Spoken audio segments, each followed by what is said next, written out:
Good evening and welcome back. If you are listening from a quiet corner of the world, perhaps beside a softly fading hearth or within the deep stillness of a bedroom, please allow my voice to be a gentle guide tonight. We will not rush this journey. There is no urgency in the story we are about to share. Find your most restful position, allow your shoulders to soften, and your breath to gently deepen. Let the sounds outside the distant world, the worries of the day, all of it become a soft, low hum far away. Tonight, there is nothing for you to solve, nothing to resist. We are drifting back through time, sinking into the quiet life of paper, the story of a simple surface created by meticulous repetitive process and immense patience. My voice will be your soft anchor tonight, guiding you along the smooth, ancient rivers of time, where only the memory of gentle creation remains. Nothing in tonight's story will disturb your peace. Welcome this evening's stillness, this gentle moment where the day gives way to the deep, slow quiet of the night. Feel the gentle weight of the air around you, soft and unmoving, like silk draped across the horizon. With a long, soft breath, allow the rhythm of the evening to settle into the rhythm of your body. Let your breath become as quiet as the falling dusk, slow and deep, filling you with calm and releasing any lingering tension with the faintest whisper of air. Imagine yourself standing by a slow river in the distant night, watching the mist, moonlight, drift over the water. Before you, a faint straight line disappears into the distance, an ancient myth-like cadence of intention. We are about to begin the deep history of the page, tracing the origin of enduring lightness. If these gentle journeys help you rest, you may leave a soft like or subscribe, only if it feels comforting and natural for your night. The long, quiet story of paper begins with an ancient dream of lightness. For centuries, the world's thoughts were heavy, recorded on rough clay tablets that required immense effort to carve or etched onto thick bamboo slips that rattled loudly when carried. To store a single long text required a tremendous physical effort of transport. Imagine the scholars and administrators of early China struggling with these clumsy, dense surfaces. They sought a medium that could hold vast amounts of information with unhurried movement, a surface that was thin, strong, and easily handled. This desire for ease and accessibility was the initial soft whisper that spurred the creation of paper. Before paper, the most advanced surface was silk smooth and flexible, but prohibitively costly. The use of silk meant that knowledge was restricted to the wealthiest and most powerful, limiting the slow flow of ideas across society. The dream was to find a material that was cheap, abundant, and possessed the serene visuals of silk, but was born of humble origins. The early surfaces used were all rooted in the stable earth and required great physical force, the scratching of characters onto bone, the pressing of symbols into damp clay, or the carving of signs onto quiet stone. These materials held permanence, but they resisted the gentle trace of the brush and the rapid recording of fleeting thought. The shift required a change in perception, a move away from carving solid objects and toward macerating fibers and reforming them into a cohesive whole. This was a profound, quiet revolution, and the recognition that strength could be achieved not through density, but through the intricate interlocking of humble elements. The first attempts at creating a lighter surface involved pounded remnants of silk or hemp waste. These efforts were often coarse and uneven, but they confirmed the possibility plant fibers, when dissolved and reformed with water, could create a soft connection. The primary ingredient needed was patience. The understanding that the fibers required long periods of soaking, boiling, and pounding to fully yield their potential. The ancient dream of lightness was the deep underlying motivation for this long, slow process. It was the collective yearning to free knowledge from the immense weight of the physical medium, allowing thought to travel freely on a surface that was as abundant and pliable as the air. This quiet need set the stage for the true discovery, the methodical development of a process that could transform common waste materials into a canvas of white, smooth simplicity. The story was ready to begin its true formation guided by the rhythmic consistency of human effort and the gentle dissolving power of water. The realization of the ancient dream of lightness required the papermakers to look not at precious resources, but at humble materials, the fibers easily found in nature, and the quiet waste of daily life. The early history of paper is a testament to resourcefulness and patience, transforming seemingly useless discards into the world's most enduring surface. Imagine the paper-making workshops nestled by the slow river in ancient China. The raw materials were simple and organic. The inner bark of the mulberry tree hemp fibers from old ropes, remnants of cloth rags, and discarded fishing nets. These were the fibers that possessed the long, strong cellulose structure needed to interlock and form a durable sheet. The gathering of these materials was an act of low-drama efficiency. Nothing was wasted. Old garments that had served their purpose were collected, hemp ropes that had frayed were salvaged, and the bark of the mulberry harvested during the dormant winter was carefully stripped and bundled. The presence of these collected materials, piles of brown bark, pale rags, and tangled hemp, filled the workspace with an earthy, comforting scent. The core principle was fiber readiness. The papermaker understood that these fibers, hard and brittle in their raw state, needed to be patiently coerced into softness. This transformation began with long, deep soaking in vats of water, a period of profound stillness where the fibers began their slow tides of relaxation. The sound in the workshop was dominated by the quiet drip of water and the soft whisper of the wind moving through the drying materials. The use of rags was particularly significant, marking a quiet but continuous link between the world of textiles and the world of thought. The same fibers that once clothed a person, now worn and softened by use, were given a second life as the canvas for communication. This recycling was a powerful act of organized resourcefulness, ensuring the continuous, unhurried movement of supply. The inherent durability of these early plant fibers, hemp and mulberry, is one of the reasons ancient paper has survived for centuries, often better than later, more processed papers. Their long natural strands created a sheet of immense internal strength capable of withstanding the gentle trace of the brush and the friction of handling. The early papermaker was engaged in a meticulous dance of patient precision, knowing that the quality of the final product depended entirely on the gentle preparation of the raw fibers. They were guardians of the quiet process, ensuring that the warm breath of the boiling vats softened the material without destroying its essential structure. This ancient root of paper, built from the most humble materials, is a testament to the idea that the greatest innovations often emerge from the simple, careful management of what is already abundant. The quiet waste of one life was transformed through patient rhythmic work into the clean, pale surface ready to capture the next great idea. The fibers, once rigid, were now ready for the watery cradle that would give them their final, enduring form.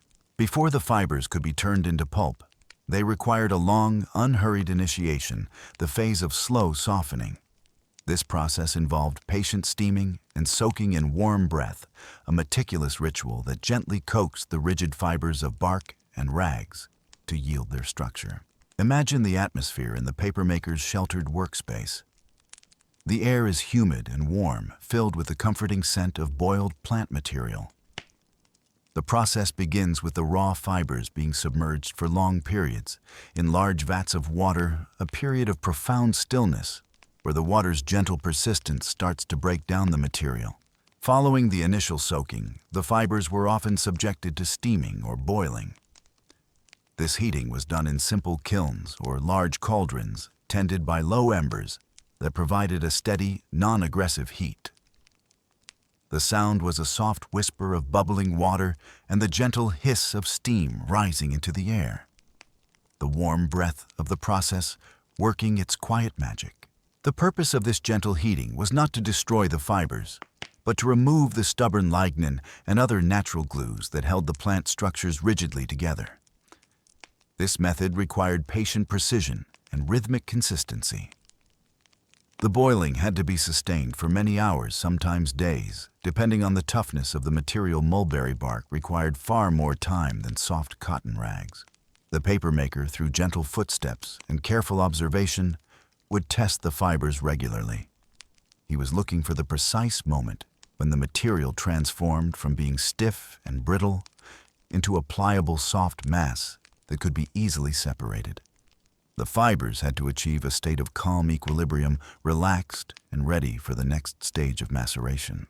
The use of warm breath in this context was essential. The heat accelerated the chemical breakdown of the natural bindings, achieving in hours what nature would take months to accomplish through simple decay. Yet because the heat was controlled and gentle, it preserved the long, vital cellulose strands within the humble materials, ensuring the finished paper would possess unwavering stability and durability.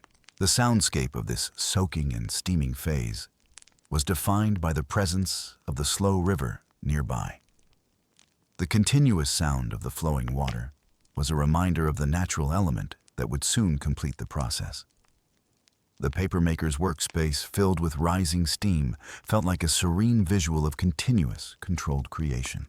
This slow softening was the crucial pre-treatment that guaranteed the quality of the final sheet. It ensured that the fibers were clean, pliable, and ready to interlock seamlessly, setting the foundation for the quiet life of paper. A surface that would be smooth, strong, and ready to receive the gentle trace of ink, free from the coarse resistance of untamed nature. Following the slow softening in the warm water, the fibers required a final crucial stage of purification, the alkali bath. This chemical process was not harsh or aggressive. It was a meticulous act of cleansing the fiber with gentle heat, ensuring that the resulting paper would possess a pristine whiteness and enduring durability. Imagine the fibers, now soft and relaxed, being transferred into vats containing a mild alkaline solution. In ancient China, this solution was often derived naturally from wood ash, boiled patiently to create lye. The goal of this bath was to remove any remaining non-cellulose impurities, such as gums oils or coloring agents that resisted the simple boiling water. This purification was achieved through sustained, measured heat. The mixture of fibers and lye was often subjected to a gentle, continuous boiling for an extended period. The soundscape in this area of the workshop would have been dominated by the soft whisper of the bubbling liquid and the warm breath of the steam rising from the vats. The process was defined by patient precision, as the heat had to be carefully maintained to cleanse the fibers without damaging their long, vital cellulose structure. The alkali bath served several essential functions in achieving the quiet life of paper. First, it was the key to creating the paper's desirable whiteness. By dissolving the coloring agents, the fibers transformed into a pale, clean mass, ready to receive the gentle trace of ink or brush with clarity. This purity was a serene visual affirmation of the material's quality. Second, the cleansing process enhanced the fiber's hydraulic persistence. By removing the gummy residues, it allowed the individual cellulose strands to bond more freely with each other when later suspended in water. This ability to interlock tightly is what gives handmade paper its immense internal quiet strength and resilience. The rhythmic consistency of this bath was vital. The fibers had to remain in the solution just long enough for the cleansing to be complete, but not so long that they began to degrade. The papermaker, through gentle footsteps and long practice, relied on touch and visual cue to determine the perfect moment for removal. After the bath, the fibers were meticulously washed with fresh, cool water, often sourced from the nearby slow river. This final washing removed all traces of the alkali, leaving the fibers in a neutral state, pure, soft, and ready for the intensive next step of maceration. This entire process of cleansing the fiber with gentle heat reflects the philosophy of papermaking, that the most perfect surfaces are created not by starting with perfection, but by patiently and methodically purifying humble materials through organized stillness. The fibers, having successfully navigated this gentle chemical journey, were now ready to be pounded and dissolved into the smooth, pliable pulp, the true starting point of the blank page. Having achieved a state of purity, the fibers began the intensive phase of maceration, the long rhythmic process that turned the soft strands into a fluid pulp. This step was defined by the pounding mallets, a period of rhythmic percussion that established a profound sense of organized stillness at the heart of the paper mill. Imagine the atmosphere in the maceration shed. The fibers cleaned from the alkali bath were placed into large stone mortars. Above them, heavy wooden mallets or trip hammers were raised and lowered by a steady external power, often provided by the slow river, turning a large water wheel. The sound was the continuous, deep, hypnotic thump, thump, thump of the mallets, striking the wet fibers against the quiet stone of the mortar base. This sound was not chaotic. It was the acoustic signature of rhythmic consistency. The mill was designed so that the mallets fell in a specific, overlapping sequence, creating a powerful yet non-jarring pulse that defined the slow pace of the entire workshop. The pounding mallets worked patiently, year after year, achieving what human hands alone could not. The sustained low-drama percussion slowly separated the fibers into individual filaments, fraying the edges and creating microscopic fibrils that gave the pulp its sticky, cohesive quality. This process was all about patient precision, and the fibers needed to be broken down enough to form a smooth sheet, but not so much that they were destroyed and weakened. The papermaker's gentle footsteps would guide him through the shed, inspecting the fiber's progress. He looked for the moment when the pulp achieved its perfect state of readiness, a fine, mushy texture that when rubbed between the fingers felt uniform and pliable. The fiber was literally dissolving its physical memory of being bark or rags and surrendering to its new destiny as a single cohesive sheet. The water in the mortars, circulated by the movement of the mallets, was essential.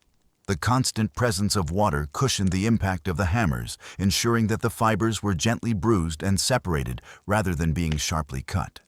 This technique ensured that the resulting pulp had long, strong fibers, guaranteeing the durability and quiet strength of the final paper. The pounding mallets transformed the mill into a space of organized stillness. The sound was so predictable and continuous that it faded into the background, becoming an eternal lullaby for the neighboring homes. This mechanical process, powered by the unhurried flow of the water wheel, provided the first major step toward making paper an abundant commodity, capable of meeting the world's soft whisper of demand for the blank page. The fiber was now fully prepared, resting in a cloud of pulp, ready for the next magical stage of sheet formation. As papermaking evolved and moved westward, the rhythmic percussion of the pounding mallets was slowly replaced by a new, more efficient technology known as the Hollander beater. This machine introduced the beater's song, a continuous, softer grind that perfected the fiber separation and ensured the rhythmic consistency needed for mass production. Imagine the interior of a 17th century European paper mill. The Hollander beater was a large, oval-shaped vat typically built of quiet stone and wood. Inside this vat, the partially broken fibers and water circulated continuously, driven by a turning rotor equipped with dull metal blades. The sound was not the jarring thump of the hammers, but a deep, continuous, organized hum, the beater's song, a sound of low drama efficiency. The action of the beater was one of continuous grind. The fibers were passed between the revolving blades of the rotor and a fixed plate in the bed of the vat. This action did not cut the fibers. Instead, it gently bruised, frayed, and separated them, achieving the perfect state of maceration without destroying the essential length of the cellulose. This careful process, often lasting for hours, ensured the ultimate quiet strength of the finished paper. The sound of the beater was regulated by the distance between the blades and the bed plate. This setting required patient precision from the beaterman. As the process continued, the blades would be slowly lowered, gradually increasing the intensity of the gentle friction. The goal was to achieve the desired degree of fibrillation, the soft fraying of the fibers that allows them to later bond tightly while still maintaining the integrity of the long strands. The vat filled with the milky swirling pulp was a sight of calm equilibrium. The slow flow of the water, driven by the turning rotor, ensured that every fiber received uniform treatment, removing the risk of unevenness that could plague hand-pounded pulp. The papermaker could control the process with a reliability that was unprecedented, ensuring the unwavering stability of the final product. The beater's song created a workspace defined by rhythmic consistency. The continuous deep sound of the machine became an eternal lullaby for the workers, allowing them to focus entirely on the subtle changes in the pulp's texture. The humidity in the mill, carried by the warm breath of the circulating water, was a constant, comforting presence. This fiber separation process was a key turning point in the history of paper. It replaced manual labor with predictable machine power, allowing paper to transition fully from a scarce artisan luxury to an abundant uniform surface. The continuous, organized effort of the beater prepared the fibers perfectly, creating a pulp ready for the delicate final act of sheet formation, the moment the suspended fibers would be lifted from the watery cradle and given their enduring structural form. Following the lengthy rhythmic action of the beater's song, then the fibers achieved their perfect state of maceration and were ready for the final, serene preparation, the pulp vat's calm. This large, water-filled vessel was the central point of the paper mill, embodying water and fiber in perfect equilibrium, a moment of profound, organized stillness. Imagine the paper-making room, humid and warm with the warm breath of the constantly circulated water. The pulp, now a cloud of individual soft and fibrillated fibers, was suspended in the large, deep vat of clean water, often sourced from the nearby slow river. The ratio of fiber to water was critical, ensuring the pulp was thin enough to flow evenly across the mold, but dense enough to form a cohesive sheet. The vat itself was a structure of quiet stone or wood, its surface covered with a layer of undisturbed water. This calm surface was a serene visual affirmation of the material's readiness. The rhythmic consistency of the mill's operations required the pulp to be consistently stirred, yet gently, often by slow, patient action, to prevent the fibers from settling too quickly at the bottom. The goal was to maintain a uniform suspension, ensuring the low-drama flow of evenness when the mold was dipped. This state of perfect equilibrium was where the chemical preparation met the physical art of papermaking. The water acted as the cradle, allowing the fibers to move freely without the entanglement that would occur on dry land. The hydraulic persistence of the fibers, their natural attraction to bond with each other when water is removed, was latent, waiting for the mold to initiate the final act of bonding. The sound in the vat room was minimal, the occasional gentle slosh of water as the papermaker or vatman moved the stirrer, and the continuous, distant, organized hum of the pounding mallets or beaters in the adjacent room. This deep quietude allowed the vatman to focus entirely on the subtle movements of the pulp, relying on touch and sight to determine the perfect density. The preparation often involved the introduction of mucilage, a sizing additive derived from plant roots, which helped keep the fibers suspended and aided in their even distribution across the mold. This additive was carefully introduced, ensuring the soft connection between the fibers and the water was maintained. The pulp vat's calm was the ultimate sanctuary of patient precision. The fibers had completed their long journey from humble materials to a state of purity, and they now rested weightless, ready for their transformation. This vast reservoir of pure potential was the continuous source for the sheets that would carry the gentle trace of ink and thought, providing an unwavering order to the world's knowledge. The stillness of the vat, holding the promise of thousands of blank pages, was a quiet testament to the methodical processes that preceded it. Even in its state of perfect equilibrium, the water and fiber in the pulp vat sometimes required a final touch of organization, and the introduction of a gentle additive, often mucilage, to control the flowing form of the pulp. This quiet step ensured that the final sheet would be uniform, smooth, and easily formed. Imagine the vatman preparing the final suspension before dipping the mold. While the fibers purified through the alkali bath were ready to bond, They sometimes lack the necessary fluid dynamics to suspend evenly in the water. The mucilage derived from plant roots or tubers was the solution. Mucilage is a viscous, slippery substance that, when mixed into the vat, subtly alters the viscosity of the water. This effect is not jarring. It is a soft whisper of chemical assistance. The mucilage prevents the long, heavy fibers from clumping or settling too quickly at the bottom of the vat, encouraging them to remain dispersed evenly throughout the water. This ensures that when the mold is dipped, the resulting layer of fiber is uniform and free of thin spots, a requirement for unwavering stability in the final paper. The act of adding the mucilage was one of patient precision. Only a small, carefully measured amount was needed. It was stirred gently into the vast suspension, transforming the movement of the water from a simple flow into a slow flow of organized resistance. The presence of the mucilage helps the vatman achieve rhythmic consistency in the action of dipping and lifting the mold as the water drains more smoothly from the screen. The mucilage contributes directly to the serene visuals of the paper. By encouraging a uniform density across the mold, it helps eliminate thick patches and uneven texture. The final sheet, once dried, possessed a smooth, inviting surface, ready to receive the gentle trace of ink without resistance. This gentle additive also subtly influences the bonding process. It acts as a kind of temporary soft connection between the fibers and the water, allowing the fibers to align more gracefully as the water drains away. The mucilage itself is later pressed out or evaporates, leaving no trace in the final product, its role complete once the fibers have found their permanent interlocked place. The use of mucilage transformed the early papermaking process from a labor of chance into a predictable, low-drama craft.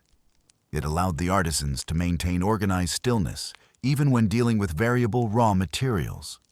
The sound of the workshop was continuous, the deep organized hum of the pounding mallets or beaters, complemented by the quiet slosh of the perfectly prepared pulp in the vat. This step finalized the formation of the pulp.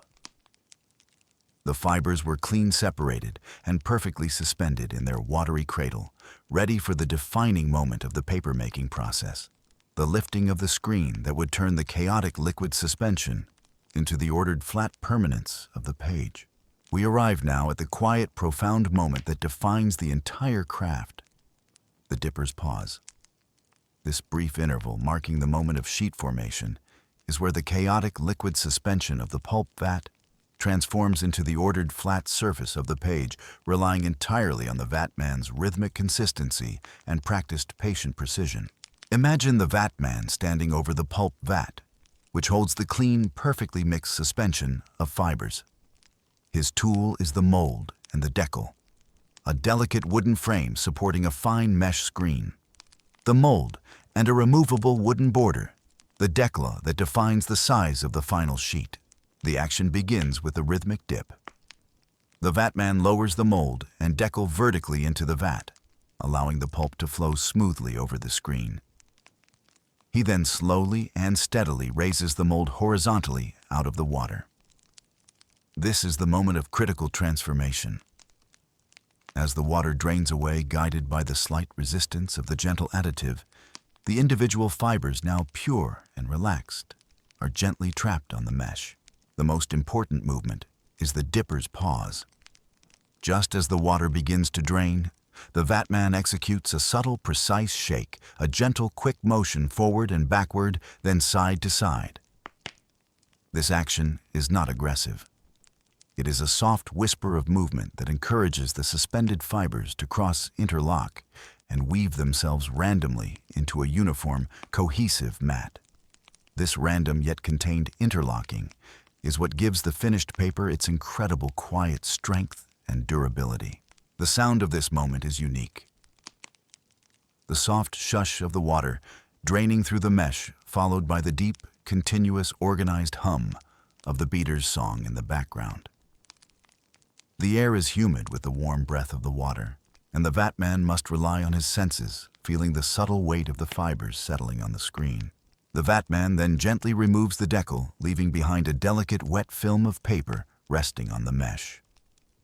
This film is the nascent page, a beautiful, fragile expression of organized stillness.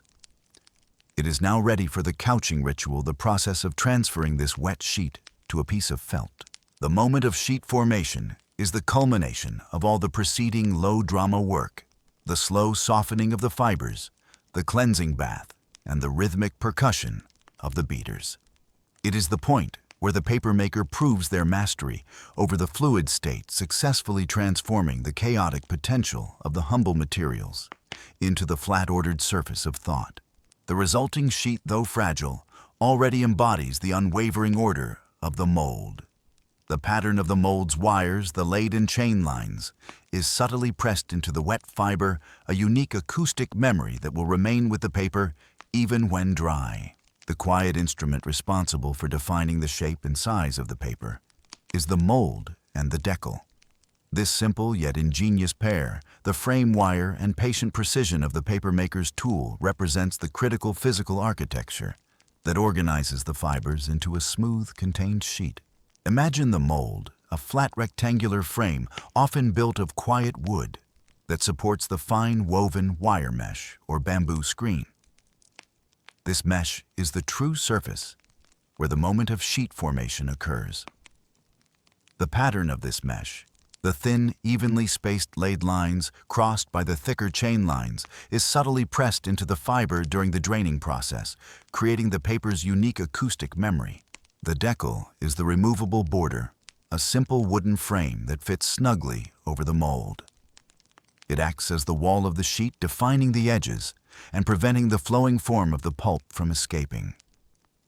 The removal of the decal after the rhythmic dip leaves the sheet with its characteristic feathery, uneven edge, known as the decal edge, a subtle, soft whisper of its handmade origin.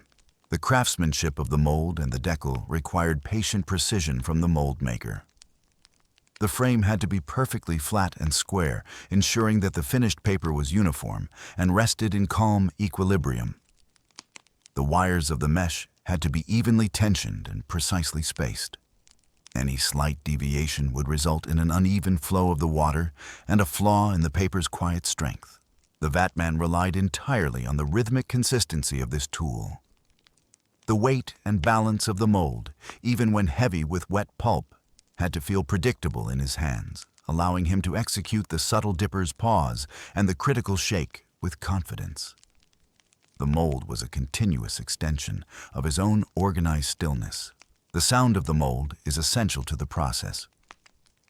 There is the gentle clack as the decal is carefully lifted off the mold, followed by the soft shush of water dripping back into the pulp vat. When the vatman cleaned the mold, the sound of the soft wind moving across the fine wires would create a faint metallic hum, quickly absorbed by the warm breath of the workshop.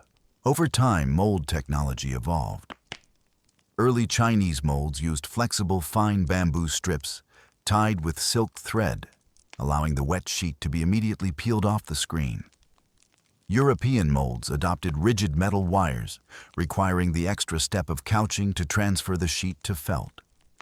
This shift was a low-drama technical turning point, but the core principle remained the same, organizing the chaotic liquid of the humble materials into the geometric, unwavering order of a perfect rectangle. The mold and the decal are symbols of enduring simplicity. They represent the moment where nature's abundance is transformed by human structure, providing the final light surface ready to carry the slow flow of thought into the world. The paper's strength begins here, defined by the simple perfection of the frame. Having prepared the mold and the decal, the vatman now engages in the central, most defining action of hand, papermaking the rhythmic dip. This action is a harmonious collision of fluid motion and patient precision, where the slow flow of the water transforms the liquid pulp into the enduring flat plane of the page. Imagine the vatman standing over the pulp vat, performing the same subtle ritual thousands of times a day, every day. His body movement is critical. It must be measured consistent and graceful, matching the rhythmic consistency required for a perfect sheet. He lowers the mold fitted with the decal vertically into the vat, allowing the pulp suspension to flow completely over the wire mesh. The upward glide is the moment of creation. The vatman lifts the mold horizontally, smoothly, and steadily, bringing the screen out of the water. This movement must be continuous, preventing the fibers from shifting unevenly. As the mold breaks the surface tension, the water begins its quick, gentle escape through the mesh. The sound in this moment is the pure, low-drama acoustic signature of papermaking. The soft shush of the water leaving the fibers and draining back into the vat. This sound is immediately followed by the vatman's subtle, precise shake, the dipper's pause, a quick, practiced tremor that encourages the loose fibers to interlock randomly, ensuring the uniform thickness and the inherent quiet strength of the sheet. The vatman relies entirely on his internal clock and the feel of the material. The subtle resistance of the water and the fibers, enhanced by the gentle additive mucilage, guides his lift. If the lift is too fast, the sheet will be thin. If too slow, too much fiber will gather, resulting in a thick, unusable sheet. The warm breath of the room, humid with steam and moisture, surrounds this intense moment of organized stillness. The resulting wet sheet resting on the mold is an expression of unwavering order achieved through fluid chaos. The fibers, once individual strands, are now chemically bonded by proximity, held in place by the surface tension of the water. The gentle footsteps of the vatman moving away from the vat are slow and deliberate, protecting the fragile nascent page. This rhythmic dip is the process that allows the paper to possess its serene visuals and structural integrity. It is the crucial step that transforms the humble materials, the macerated rags and bark, into a surface ready for the world's most enduring thoughts. The efficiency and consistency of this action were the keys to making paper abundant, allowing the ancient dream of lightness to become a daily reality. The constant flowing presence of the slow river outside the mill is a continuous reminder that the power of this craft lies in the mastery of water, a soft element that acts as both the medium of separation and the cradle of formation. Following the rhythmic dip and the dipper's pause, the vatman now engages in the next crucial act of papermaking, the art of couching the delicate, soft transfer to the felt. This step removes the fibers from the rigid mold, allowing the paper to begin its transition from a watery film to a solid, cohesive sheet.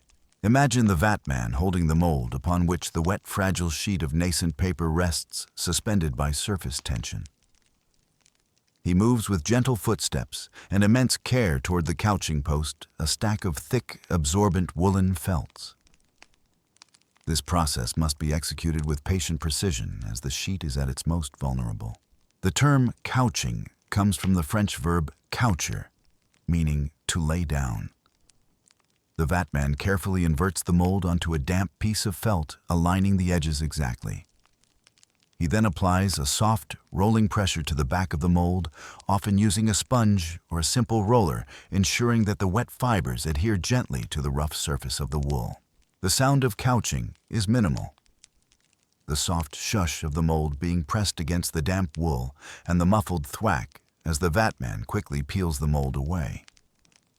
If the action is rushed or the pressure is uneven, the delicate sheet of paper will tear or stick unevenly.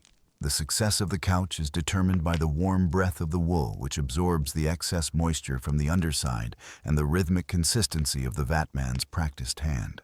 The wool felt plays a critical role. Its rough, natural fibers provide a textured, receptive surface for the wet sheet, ensuring the soft connection is complete. The wool absorbs the water quickly, but not so quickly that the paper fibers are disturbed before they can bond fully. Furthermore, the texture of the wool is subtly imparted onto the back of the sheet, lending the paper its unique tactile quality. The vatman then gently places a second piece of felt on top of the newly couched sheet, and the process is repeated. A post is formed, an alternating stack of felt paper. This stacking or organized stillness is carried out meticulously, creating a towering column of wet material. The weight of the felt and the precise layering ensures that the sheets remain flat and begin the critical process of compression.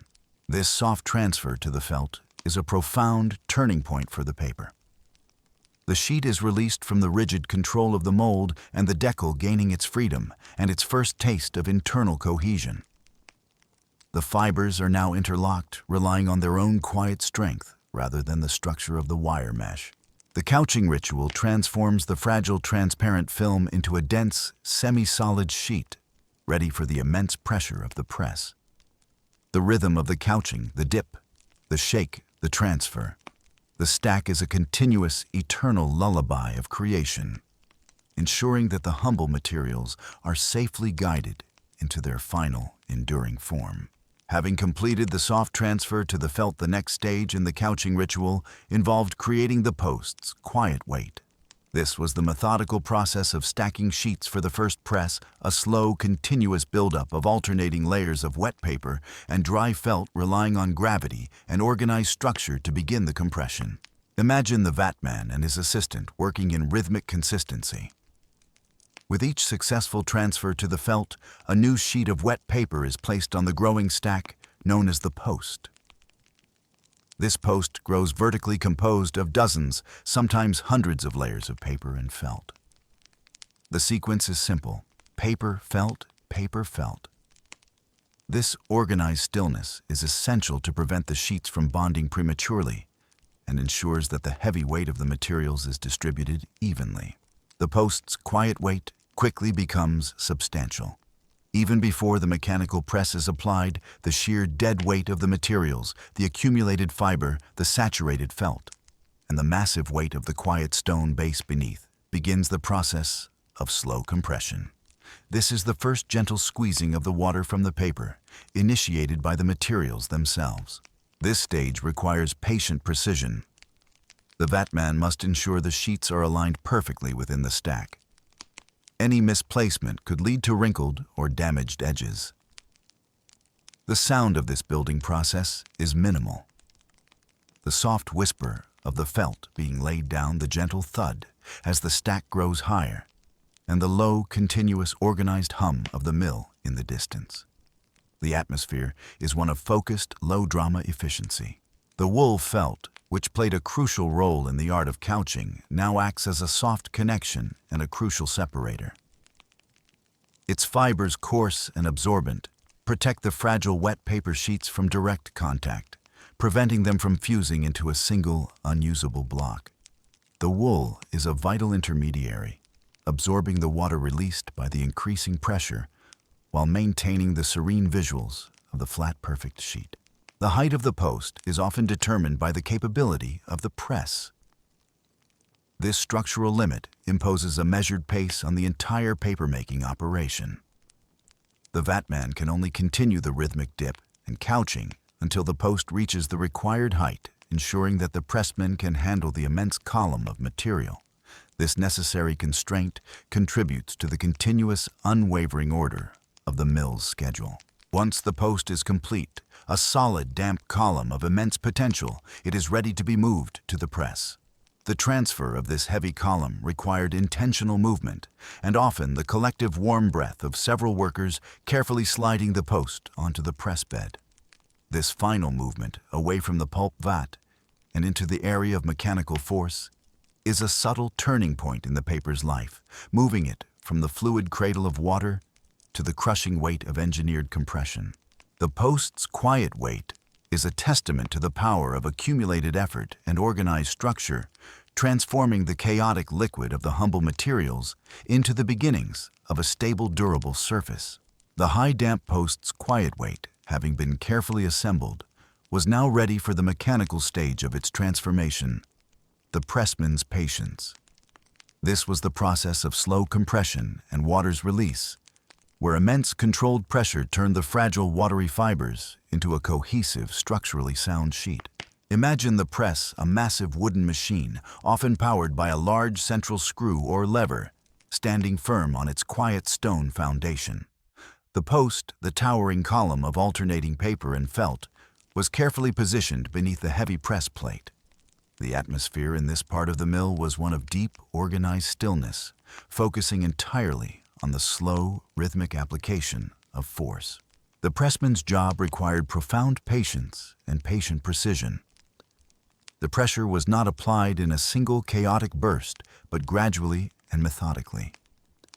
The pressman would slowly turn the screw or pull the lever, applying gentle, continuous force. The initial pressure was crucial. Too fast, and the sudden displacement of water would tear the delicate wet sheets. The sound was the low, steady groan of the wood, or the soft creak of the turning screw, a continuous, low-frequency sound of low-drama efficiency. As the pressure increased, the water which had served as the cradle for the fibers began its final, urgent escape. It was squeezed from the paper and absorbed by the surrounding felts, draining away quickly and silently into channels beneath the press. This water's release was essential. It was the final physical act that forced the hydrogen bonds between the fibers to interlock permanently, giving the paper its true quiet strength. The pressing ritual often involved multiple stages. After the initial pressure, the pressman might hold the weight steady for a time, allowing the fibers to settle and the slow flow of water to fully drain. Then the pressure would be slowly released, and the post might be broken down. The damp felts would be replaced with drier ones, and the post would be reassembled and subjected to even greater pressure. This rhythmic consistency ensured the maximum amount of water was removed. The result of this slow compression was remarkable. The sheets of paper now removed from the press were still damp, but they had lost the vast majority of their water content and gained significant structural integrity.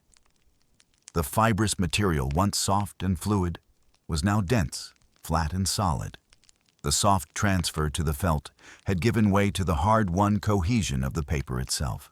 The pressman's patience was a powerful example of unwavering order, transforming potential into permanence. It proved that the ultimate durability of the page was achieved through a sustained, predictable process. The pressure, immense as it was controlled, ensuring the creation of a smooth, flat surface, ready to withstand the soft wind and the friction of time. The wet, fragile sheet was now firmly set upon its path to becoming a permanent record. The sheet of paper, now compressed into a strong, cohesive entity, was ready for the next crucial turning point in the final removal of water. This process was carried out in the drying loft, a space defined by airflow and unhurried curing, relying on the gentle, soft wind to achieve the paper's ultimate stability. Imagine the drying loft high above the noise of the mill, often located directly under the roof where the air circulation was best. This was a quiet, airy space, filled with serene visuals of hundreds of damp sheets hanging like pale flags. The atmosphere was one of organized stillness, contrasting sharply with the heavy rhythmic motion of the press below. The sheets were brought to the loft after being separated from the heavy felt, their texture now firm and smooth. They were often hung over ropes, poles, or thin wooden laths, sometimes in small groups or spurs, to allow for maximum exposure to the air. The process of hanging them required patient precision and gentle footsteps, ensuring the delicate damp sheets were not wrinkled or torn. The sound in the loft was dominated entirely by the soft wind. This wind, moving continuously but gently through the open eaves or carefully placed windows, was the sole engine of the drying process. It carried away the remaining moisture in a low-drama flow of evaporation, gradually replacing the water within the cellulose fibers with air. This natural airflow was crucial. It prevented the fibers from drying too quickly and warping, ensuring the paper remained perfectly flat, a testament to calm equilibrium. The time spent in the drying loft varied greatly depending on the season and the weather. On a dry, sunny day, the process might be relatively quick. But during humid weather or the slow tides of autumn, the paper required immense, unhurried movement, sometimes days or weeks, to reach its final state of dryness. This long wait was a lesson in patience for the papermaker, who understood that true quiet strength is achieved only when the material is allowed to cure fully in its own time. The heat used in this process came only from the ambient air and the drifting light of the sun. No direct heat was applied, as that could make the paper brittle. The continuous rhythmic consistency of the airflow was enough. The smell was clean and faint, a scent of ancient dust and dried plant fiber entirely devoid of the warm breath of steam or the low embers of the kiln. The drying loft was a space of transition where the paper gained its final lasting form. It moved from being an artifact of the mill's interior processes to a material exposed to the full open atmosphere. The exposure to the soft wind hardened the fibers, setting their interlocked structure permanently. The final quality of the paper, its smooth surface, its unwavering order, and its capacity to receive the gentle trace of ink depended entirely on the tranquility of this phase. The drying loft, with its continuous soft airflow, was the final critical stage of the paper's formation, confirming its destined role as a light-enduring surface for thought. The paper, now dry from the long rest in the drying loft, was ready for the next delicate turning point in the gentle separation. This process involved peeling sheets from the quiet, felt a careful, precise operation that required immense patience and ensured the paper achieved its final individual identity. Imagine the post, which had been pressed repeatedly, now fully dried. The sheets of paper, though strongly bonded internally, were still clinging gently to the rough surface of the woolen felts. This remaining soft connection had to be severed with low-drama efficiency, ensuring the newly formed paper was not ripped or wrinkled. The worker tasked with this operation moved with gentle footsteps and focused, patient precision. He would slowly, deliberately lift the edges of the dry paper sheet away from the felt. The feel of the wool against the paper was still palpable, and the sound of the separation was a soft hush or peel, a sound of subtle rhythmic release. This sound was the quiet confirmation that the water was completely gone, and the internal hydrogen bonds of the cellulose were holding the paper together. The quiet felt, having done its job of protecting the wet sheets and absorbing moisture during the slow compression, was now removed to be washed and dried, ready to repeat the process.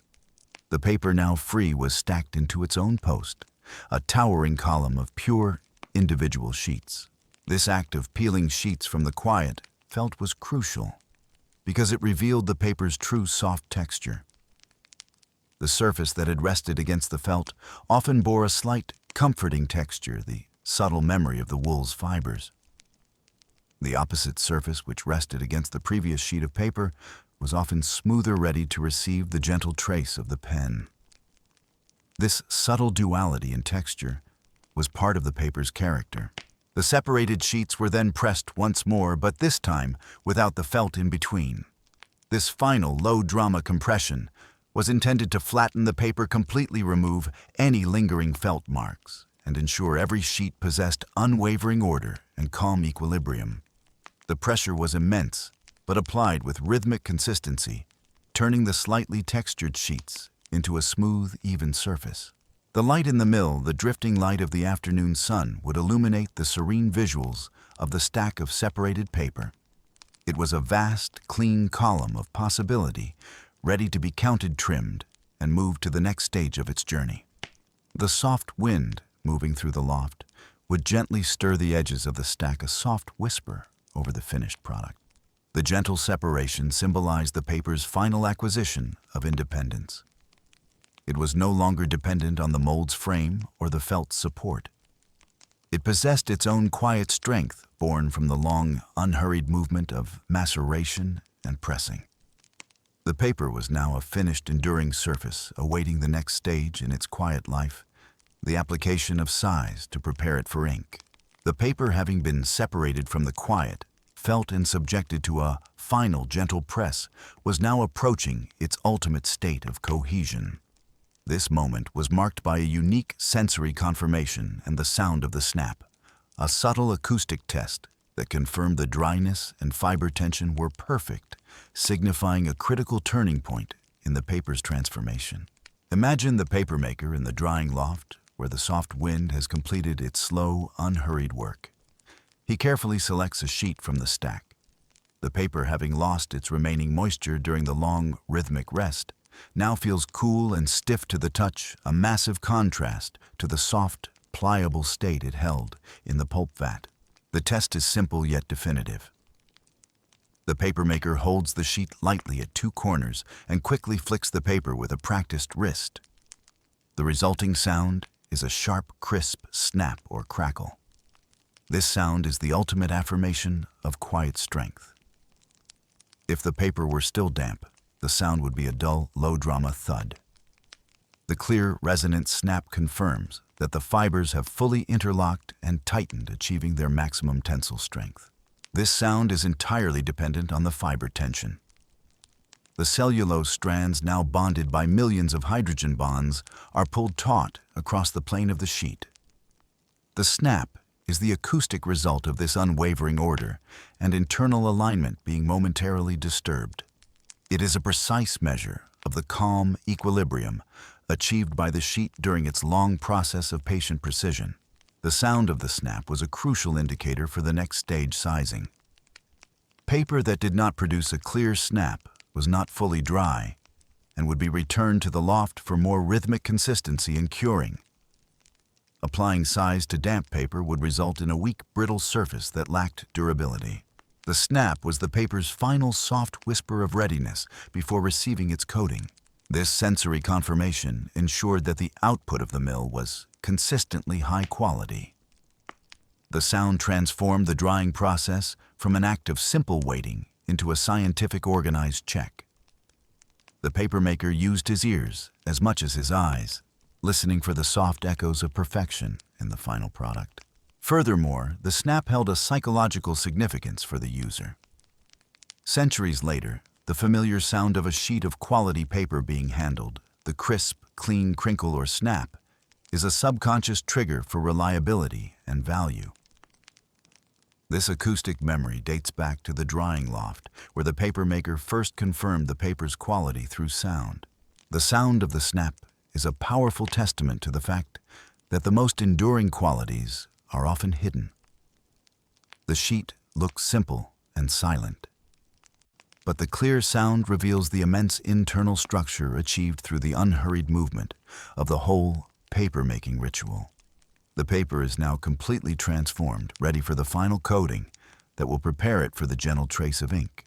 The paper, confirmed dry and strong by the sound of the snap, was ready for the next critical turning point, the sizing bath. This process was a meticulous, gentle chemical application, essential for sealing the fibers for ink's flow, ensuring the paper could receive writing without absorbing the liquid and feathering uncontrollably.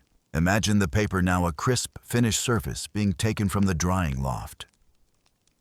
In its current state, the paper is like a blotter, highly absorbent. Without sizing, ink would bleed immediately along the fibers, creating a blurred, unusable trace. The sizing bath was the solution, a final act of patient precision to prepare the paper for its ultimate purpose. The sizing agent used varied across cultures and time, but it was always prepared with low-drama efficiency. In Europe, a common early size was gelatin derived from animal hides. In Asia, vegetable starch or plant mucilage, which we recalled as a gentle additive, was often used. The solution was prepared with measured heat, ensuring it was warm enough to be absorbed by the paper, without being so hot that it damaged the delicate fibers. The paper sheets were handled with immense care. They were gently immersed into the sizing bath, a large, shallow vat. The slow flow of the liquid over the paper had to be continuous and uniform. The sound of this process was minimal, the soft whisper of the paper being submerged and the quiet sloshing of the liquid. The timing of the bath was crucial to maintain rhythmic consistency. The paper could only be left in the solution for a brief period, just long enough for the fibers to be coated and sealed, but not so long that the sheet became entirely saturated, which would make it too stiff and brittle. The worker, guided by long practice and patient observation, knew exactly when to perform the upward glide, lifting the paper from the bath. As the sized sheets were removed, they were immediately hung up again, often in a warm, airy room, utilizing the soft wind to begin the second final drying stage. This drying was slower than the initial cure, as the size coating needed time to set and harden around the fibers, locking them into place. The effect of the sizing was profound durability. Once the size was dry, it created an invisible protective layer over the paper.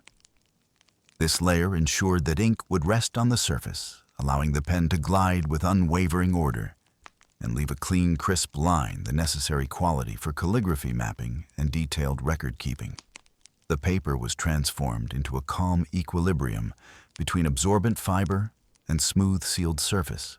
The sizing bath was the final great act of organized stillness required to bring the quiet life of paper to its full potential. It was the moment the physical strength of the fibers was chemically prepared for the gentle trace of thought, allowing the page to become the reliable, long-lasting surface that could carry ancient dust and modern ideas across centuries. The paper, now fully sized and dried from the soft wind of the loft, reached the final gentle stage of its turning point in the finishing. This process, achieved through the smooth stone and the final calming press, transformed the slightly textured sheet into a perfectly smooth, ready surface, concluding the long ritual of its creation. Imagine the paper crisp and strong being brought to the finishing room. Though the sizing created a sealed surface, the sheet often retained a very slight unevenness or the subtle texture of the woven felt. To achieve the required serene visuals and smooth touch necessary for the finest writing and drawing, the paper required a final low-drama compression. This smoothing was historically achieved by placing the sheets between sheets of copper or zinc and then subjecting them to the slow, immense weight of a press. The pressure was applied not to remove water, but to compact the surface fibers and iron out any remaining microscopic irregularities. This was a process of patient precision, ensuring the final sheet possessed unwavering order and a state of calm equilibrium. In some traditions, the paper was finished through plate glazing or burnishing. This involved placing the dried paper against a massive smooth stone slab, often marble or granite, and rubbing it gently with a hard polished stone or glass weight.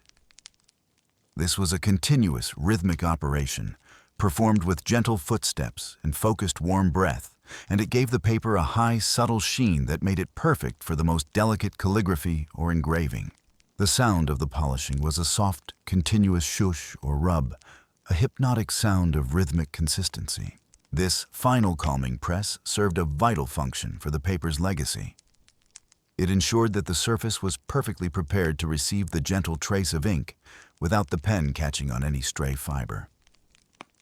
The smoother the surface, the faster and more fluid the flow of the writing could be, supporting the unhurried movement of the scholar's thought. The smooth finish was a silent promise of effortless utility. The difference between a rough sheet and a finished sheet was vast. The finished paper, now dense and compressed, felt cool and substantial to the touch. It was the material's final declaration of quiet strength. All the raw power of the humble materials was now refined and contained within a thin, elegant plane. The finishing process marked the moment the paper left the world of the mill and entered the world of commerce. It was trimmed to its final neat dimensions, counted into reams, and wrapped. The paper, once a fragile film floating in the pulp vat, was now a durable, structured commodity ready to be carried out into the distant night and scattered across the world. The long, slow ritual of its making, the maceration, the couching, the slow compression, and the drying loft was complete. The paper had achieved its full potential as an enduring structure, a blank canvas waiting for the soft whisper of the world's stories. The sheet of paper, now fully finished, carries an intimate, subtle legacy, the mark of the laid lines. This faint, almost invisible pattern pressed into the paper during the formation process represents the sheet's acoustic memory, a quiet, tactile code of its handmade origin, and a continuous testament to rhythmic consistency. Imagine holding a sheet of this finished paper up to the drifting light. You can just make out the subtle grid-thin, close lines running vertically. The laid lines, and slightly wider spaced lines running horizontally, the chain lines. This pattern is not the ink of the writer, but the unseen anchor left by the wires of the mold and the decal, where the water performed its slow flow and the fibers began their organization. The mark of the laid lines is the paper's fingerprint. It confirms its ancient roots and the patient precision of the vatman who lifted it from the pulp vat. These lines are the enduring signature of the organized stillness of the mill, a structural echo that carries through every subsequent stage, the slow compression of the press, the soft cure in the drying loft, and the final smoothing on the smooth stone. This mark holds acoustic memory because it subtly changes the sound of the pencil or pen moving across the surface. When a writer or artist lays a gentle trace of graphite or ink, the instrument encounters the microscopic variations in the paper's thickness. The sound of the stroke is not completely uniform. It is a soft whisper that subtly pulses, a quiet, repetitive hush that mirrors the lines beneath. This acoustic memory is a continuous, eternal lullaby for the focused mind. For centuries, this pattern was vital for quality control and identification. The laid lines were a visual assurance of the paper's quiet strength and durability. Paper that was too thin or made with insufficient pressure would show distorted or uneven lines, revealing a lack of rhythmic consistency in its creation. The clear, straight lines of a fine sheet were a promise of unwavering order. The presence of the laid lines also speaks to the paper's relationship with the slow tides of history. As handmade paper traveled across the world, these subtle lines became a quiet form of cultural communication, differentiating the product of one region or mill from another. They are the soft echo of the papermaker's identity, contained within the simple plane of the sheet. Even today, in high-quality artisan papers, the mark of the laid lines is deliberately preserved. It is a prized feature, a serene visual and tactile connection to the unhurried movement and tradition of the ancient craft. It reminds the user that the vast white canvas of the page has a deep, intricate internal structure, achieved not by rushed industrial force, but by the gentle hands and patient precision of the vatman and the pressman. The subtle lines are a continuous, quiet testimony to the value of human effort and methodical creation. The quiet life of paper found its most enduring and organized purpose in the ledger. This vast bound book, filled with the pages of rhythmic consistency, became the physical legacy of commerce and administration, a monumental record kept with low drama efficiency and profound, quiet strength. Imagine the silent, sturdy volume of the ledger resting on a heavy wooden desk, often in a dimly lit office, where a single lantern glow catches the ink. This book was not for fleeting thoughts, but for the careful, organized stillness of record-keeping. The paper used here was often of the highest quality, selected for its durability, and its clear mark of the laid lines, ensuring the entries would last through centuries. The act of keeping the ledger was one of patient precision. The clerk, using a finely prepared quill or a sharp pencil, moved with gentle footsteps across the wide-ruled pages. The rhythmic consistency was paramount. Dates, entries, and sums had to be aligned and recorded with meticulous order. The quiet scratch of the pen or the soft shush of the graphite against the page created a focusing soundscape, an acoustic memory that affirmed the continuous, predictable flow of transactions. The ledger itself imposed an unwavering order on the chaotic, slow flow of business. Each page was a precise grid, its lines pre-drawn to contain information cleanly and logically. The paper's smooth surface and perfect sizing, achieved through the slow compression and alkali bath of the papermaking process, allowed the ink to rest clearly without feathering, guaranteeing the accuracy and legibility of the record. The pages of rhythmic consistency ensured that the records were readable across time. A well-kept ledger from centuries past can still be opened and understood today, its quiet strength resting on the physical permanence of the cellulose fibers. The paper, a material born of humble materials, became the reliable memory keeper for the most complex human ventures. The atmosphere in the room of the ledger was one of profound stillness. The clerk worked in solitude, his mind focused entirely on balancing the accounts and ensuring the numbers achieved calm equilibrium. The presence of the vast, ordered volumes, stack upon stack of bound paper, was a serene visual of organized perseverance, demonstrating that stability and trust are built one precise, unhurried entry at a time. The ledger's legacy is a testament to the power of the simple page to contain complexity. It provided the necessary unseen anchor for commercial life, ensuring that agreements and debts were physically recorded and preserved long after the individuals involved had passed. The paper, once a fragile film floating in the pulp vat, was transformed into the backbone of legal and economic structure, quietly holding the framework of civilization together. The quiet life of paper achieves its profoundest success in its ability to resist the pressures of time paper's unseen durability, a phenomenon we can call the fiber's long sleep.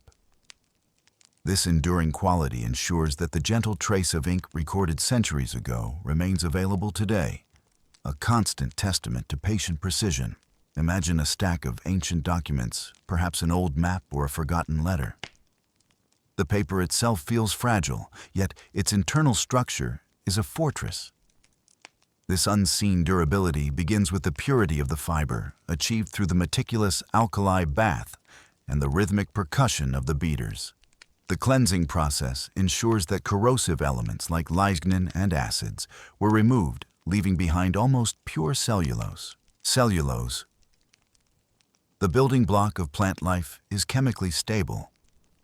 Once the paper is formed and dried, the cellulose fibers, tightly interlocked by hydrogen bonds, during the slow compression of the press, enter a state of profound stillness. This is the fiber's long sleep. The paper does not actively decay. It simply rests in calm equilibrium, maintaining its structural integrity against the slow tides of weather and temperature. The sound of this durability is the sound of low-drama permanence. There is no noise of cracking or crumbling. The process of decay, when it does happen, is subtle and slow, often caused only by external factors like extreme humidity or the gentle footsteps of insects. When the paper is handled, the soft whisper of the sound of the snap affirms that the fiber tension remains high, a silent confirmation that the material's quiet strength is still intact.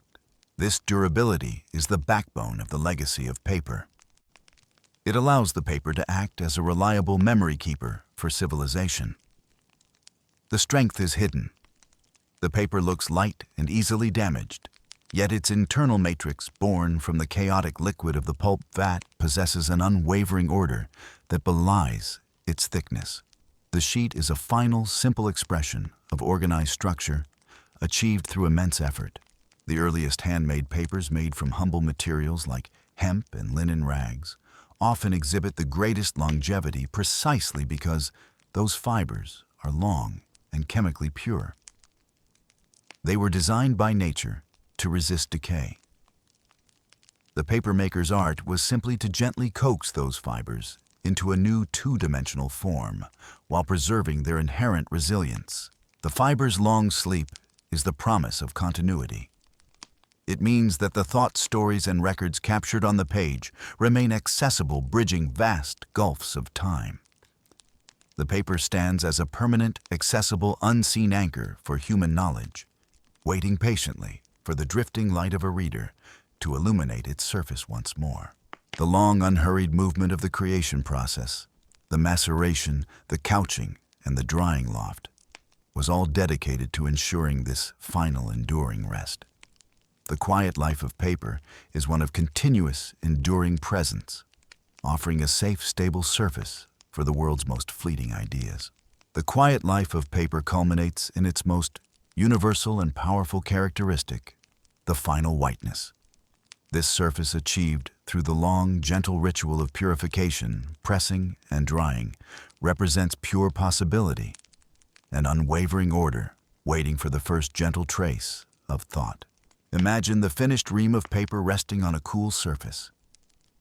The paper is uniformly pale and white, a serene visual achieved by the meticulous alkali bath and the subsequent bleaching processes that removed all the coloring agents and impurities from the humble materials. This whiteness is not merely an aesthetic choice. It is a commitment to clarity and simplicity. The final whiteness is an invitation to organized stillness.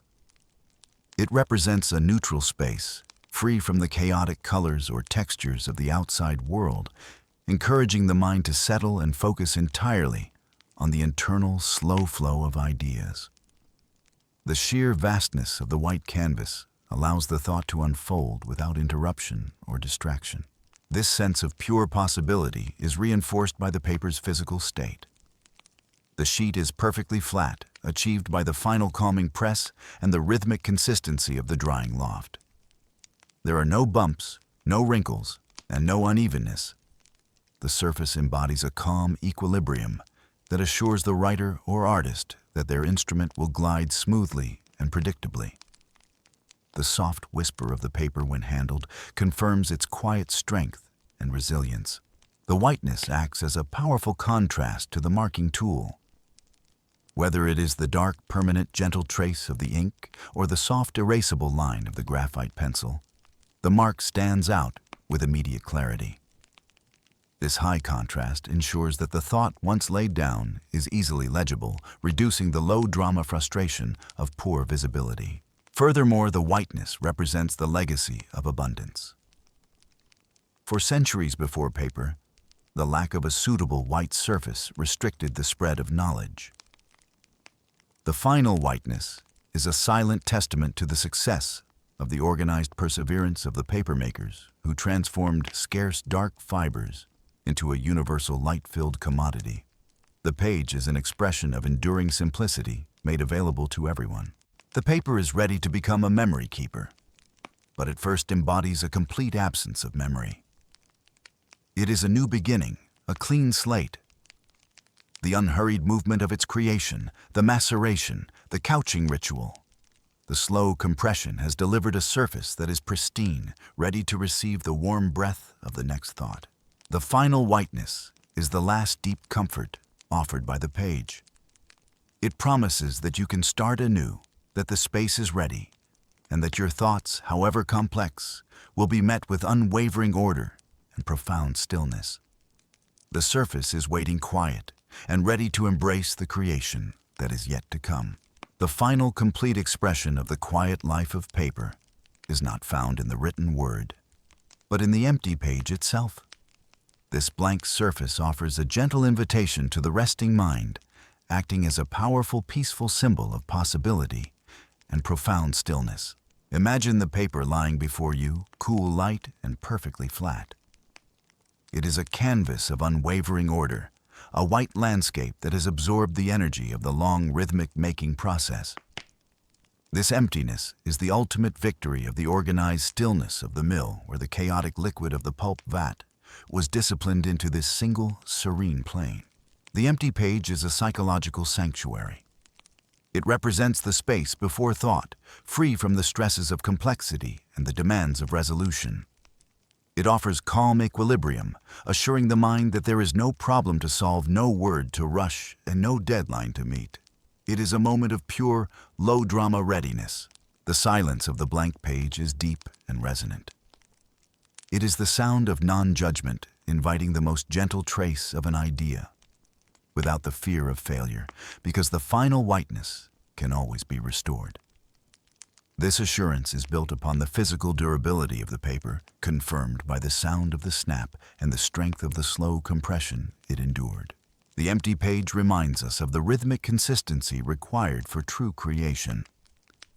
It asks the mind to slow its internal chatter and surrender to the unhurried movement of reflection. The paper's soft whisper seems to wait for the warm breath of inspiration, encouraging the mind to trust its own internal slow flow. This serene visual is the culmination of the paper's long legacy. It is the final stage of its transformation, from humble materials to a tool of immense symbolic power. The fiber's once rigid bark and rags now lie in the fiber's long sleep, forming a smooth surface that carries the acoustic memory of its making, the rhythmic percussion of the beaters, the gentle additive of the mucilage, and the patient precision of the vatman. The empty page is the most powerful eternal lullaby the paper can offer. It is the symbol of a fresh start, a clean slate, and the limitless potential that arises from deep, organized rest. It is a profound invitation to release the day's burden and allow the mind to drift into its own quiet, internal world. As you look upon this blank, quiet surface, let your thoughts dissolve into its whiteness. Surrender to the simplicity and the unwavering order of the page, allowing its profound stillness to guide you toward a deep, restorative sleep. The page is resting, and you are resting with it. In this quiet journey tonight, we drifted through the gentle echoes of the history of paper, the quiet life of paper, from their earliest beginnings in the slow softening of the fibers, to the soft traces they leave behind as the foundation of enduring stillness. Allow the thoughts of quiet water, rhythmic dips, and the unhurried movement of the drying loft to settle gently in your mind. There is no urgency in the creative process. There is only the slow, continuous flow of patient effort. Feel the stability of the strong, soft surface beneath your imagination, anchoring you in quiet rest. If this peaceful journey brought you ease, you may leave a soft like or whisper in the comments where you'd like to drift next. And now, let the night grow still. Let your breath slow. May sleep come softly and carry you into peaceful rest. Good night.